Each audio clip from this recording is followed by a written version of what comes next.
topic is the impact of play-based learning on English speaking fluency among preschoolers.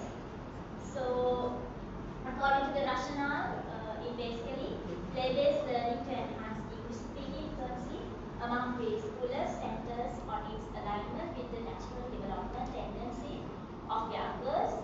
Then, by engaging in structured and unstructured play, children can practice speaking in context that feel relevant and meaningful to them, fostering genuine interest in language use, creates a social setting where preschoolers can interact, take turns and do experiment with language, developing conversational skills, build vocabulary and internalize sentence structures, insetting to the creativity and expression. So, in this presentation topic that I am following here, so basically it's always in the skill that I'm using, speaking skill.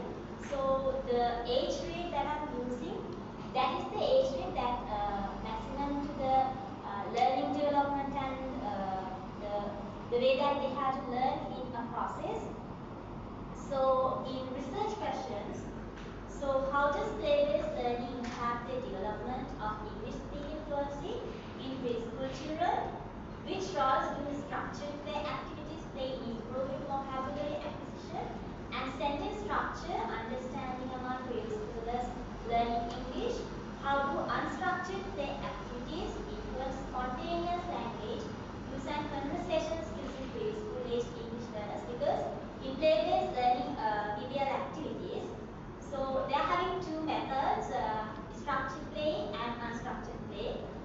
So on those two methods only, I am using this research probability. Then what are the types of play activities are most effective in promoting skill of preschoolers? How does educator feedback during play-based learning influence preschoolers' language development and speaking fluency? Because so although there are so many researches that are happening, but in Sri Lankan context and also in Sri Lankan international countries, there are minimal researches, but in this research, I'm going to get a good promoting to these play-based activities methods. So in literature reviews, as I said earlier, there are international research. There are lots of researchers that they doing this one, but in Sri Lankan context, it's not that much context in here. So can get an idea from them. So according to that, theories of language acquisition in early childhood, there are two approaches, socio-cultural theory and constructivist approach. So in socio-cultural theory, Vygotsky, the role of social interaction in learning aligns with the interactive nature of play-based learning. Then the constructive approach, Freud's hand-on chances for children to experiment with language using context, importance of play in language development. So in their play-based learning environment is basically compared. That happened from Heisenberg and Jalongo. Connection between play and language skills in preschoolers.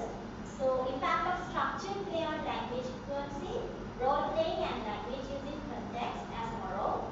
Role in unstructured play in language use, outdoor and sensory play. Christie and Roscoe, better fluency and confidence when speaking. So all these literatures, I'm getting an idea and I'm getting go through with Sri Lankan context. So my methodology. So the approach will be quantitative approach because I'm getting quantity wise. So the type of study, quasi-experimental design, because I'm using two groups.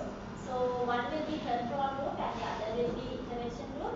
In this intervention group only will participate in PBL activities focused on English fluency, while the control group will follow traditional language learning approach, basically in the same international context that happens. So the population, as a KG2 teacher, I'm getting 5 classes. So maybe maximum 100 students, but in time matter, I will be less, but I'm trying to get the 100 kids. So because I'm going to divide them into two groups of 50-50. So the data collection will be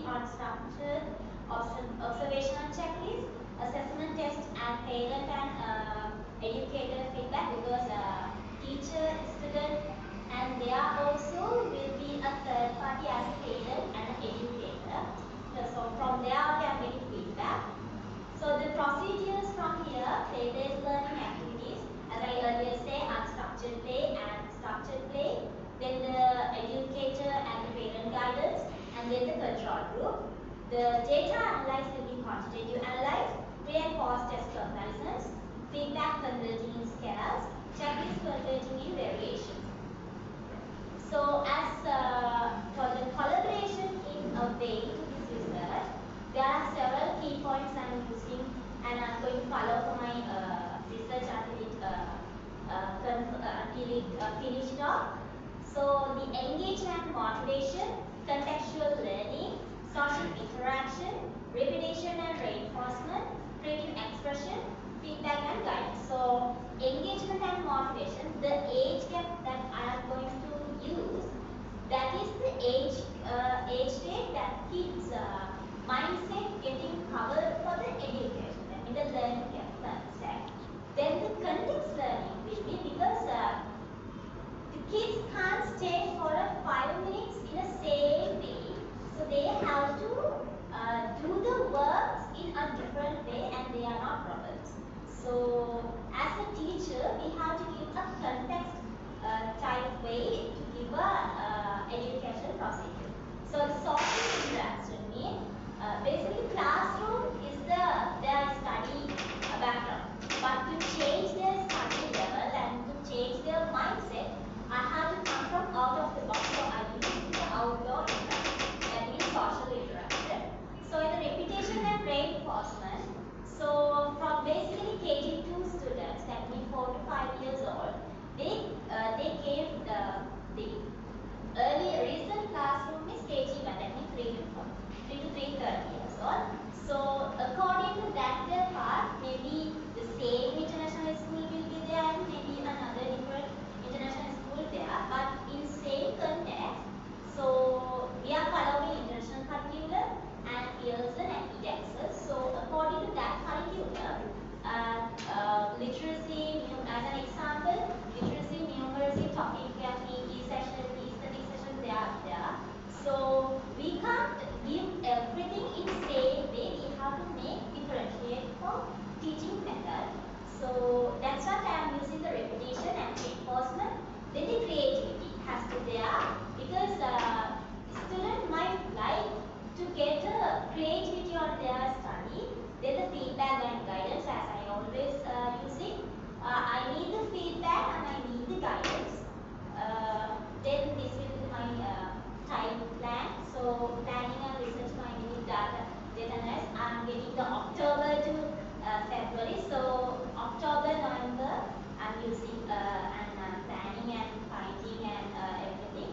So the design and multitask with the outcomes, then the check-in progress, and I have to get the permission and everything. So October to December, that will be there. So the research writing, supervisor checking and everything, that will be happen on December to February.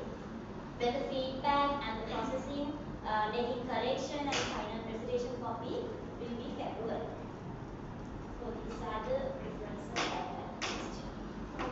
Then even your background does not support company, and why you think that Sri Lankan is already so many research already done, then why you want to in Sri Lanka? Do you think that Sri Lankan children are so different from the other children in the world?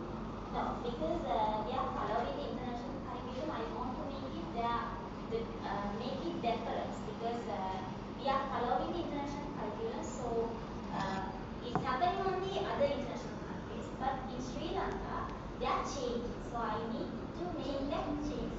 So because we are following, as an example,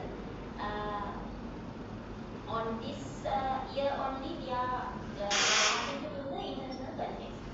But we are getting evidence that it's challenging to us. So that's why I want to do something.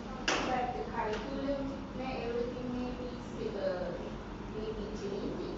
But whether the activity-based teaching affect the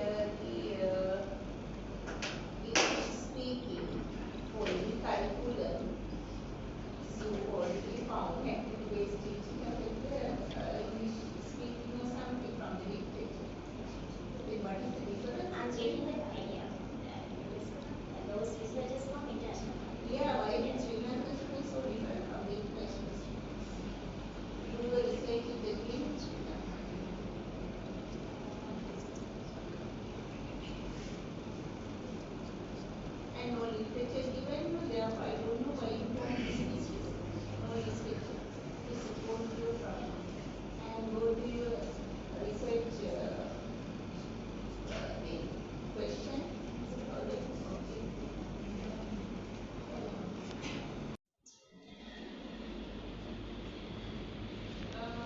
Then from your first research question, the whole topic covers. Then why you read the balance?